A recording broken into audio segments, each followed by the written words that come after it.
Okay, now moving on to trade unionism. Okay, so moving on from the abolition of slavery.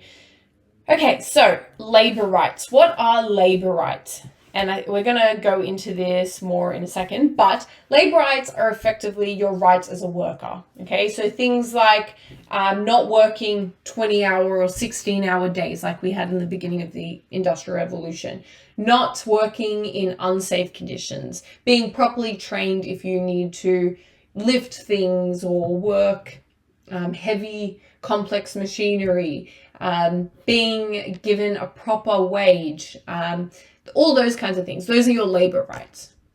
So what is a trade union?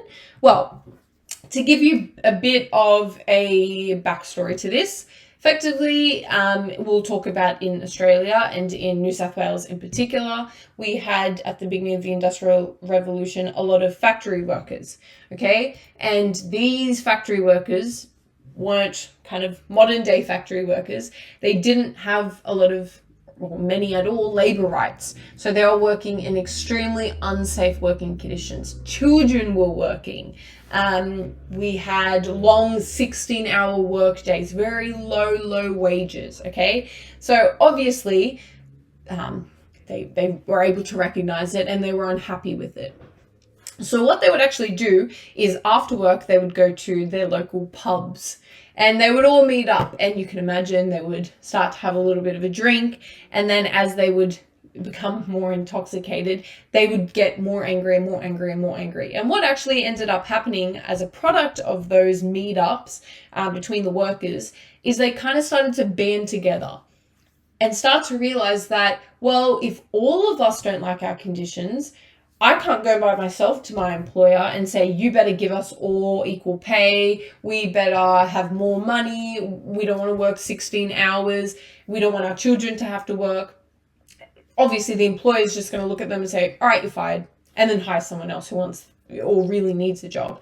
But they realized that if they all banded together and they all went to their employer and said, we're all going to leave unless you give us equal pay, pay rise, shorter work day, whatever it is, the employee is more likely to listen, okay? Because imagine you're owner of the business, or your employees just want to up and leave. You would kind of be like, oh my gosh, okay, I need my employees, I need to listen and hear them out. So that's where this idea of a trade union started to form.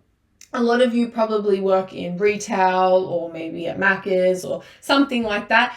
And maybe you've had union workers approach you, maybe you've even joined a union. So you would probably know that a trade union is established to protect your rights as a worker. Okay, so from those banding together at the pubs, we started to form actual organizations that would represent different industries. Okay, we have the maritime union, we have different retail unions that represent retail workers.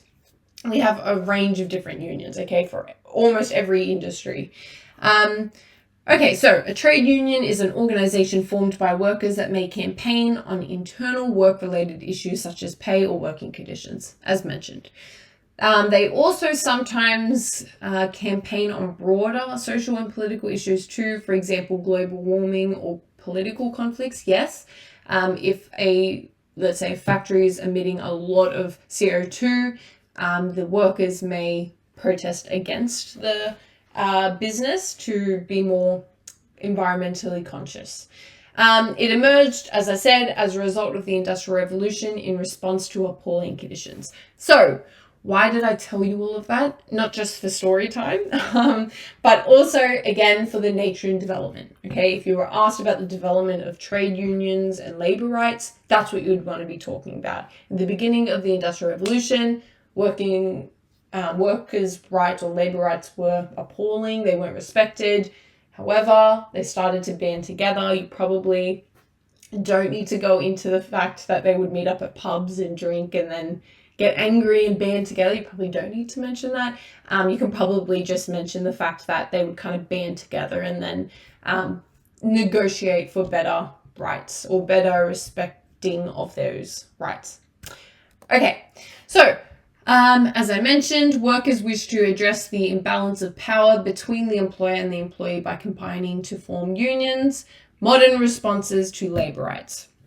We have the UDHR, Article 23, Section 1, 2, 3, and 4, which outlines the protection of labour rights. We have Article 24 of the ICCPR.